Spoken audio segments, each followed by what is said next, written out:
एक बात जो मैं आपसे पूछना चाहती हूँ, आपके हिसाब से तंत्रा क्या होता है? देखिए, जो तंत्र विद्या होता है, वो हठ में आता है। जहाँ तक मैंने सीखा है, जहाँ तक मैंने सुना है, क्योंकि मैं भी कोई तांत्रिक विधि वगैरह नहीं जानती। हमारे घर परिवार हमारे साथ पुश्तों से तंत्र विद्या से ही बना हुआ है। मेरा नानका भी तंत्र विद्या से ही, क्योंकि मेरे जो नानका था, यहाँ के राजा थे तब पृथ्वीनारायण शाह। तो उस समय पे मेरे पर नाना जी जो है वो तप करके बैठते थे। तो वो पूरा जंगल चंदन का था। तो वहाँ पर राजा के जो सेना थे वो गए। उन्होंने कहा ये कोई संत बैठे हुए हैं, कोई तपस्वी है। उनको कहा ये तो राजा का प्रॉपर्टी है, आपको यहाँ से हटना पड़ेगा। अच्छा।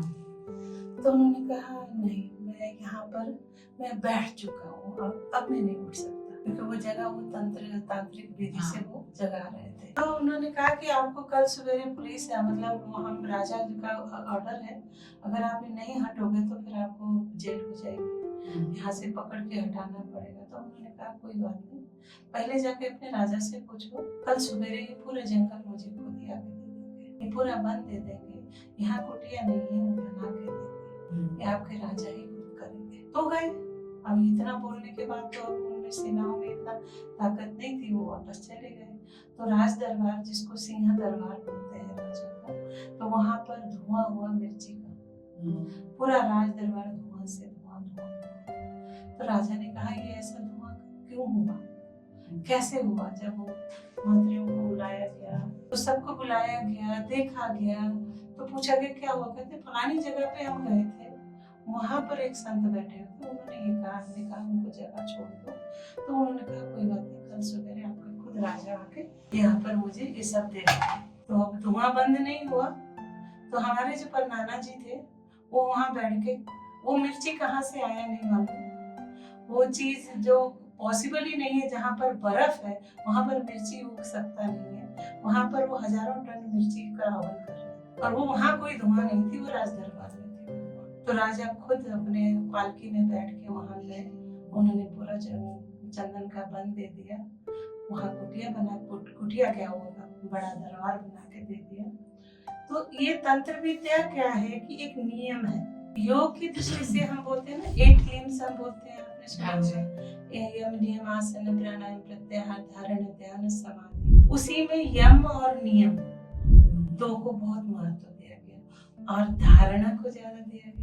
ध्यान तो तब लगेगा जब आपका धारणा आपके अंदर से वो प्रकट हो, आपके अंदर वो सब क्षमता हो, है ना? योग की दृष्टि में ही बताई जाती है। तो ये एक तरह से तंत्र विद्या जो है, योग का भी 8 है, लय योग, हठ योग, कुंडलिनी योग, है ना? मीरा का लय योग था, मंत्र में मुक्त थी, है ना?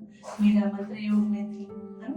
तो इसी तरह सबका हठ योग था, अष्टांग योग आया बाद में, है ना?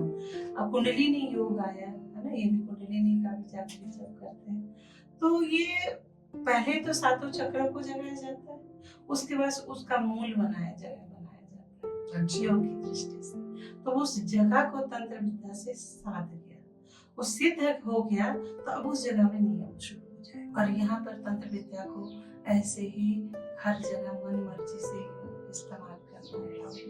तो ये है, तंत्र विद्या को जितना जानो, गहराई में जाओ, उतना बहुत कम है, और ना जानो सबसे सुख है। साधारण भक्ति सबसे बड़ा सुख।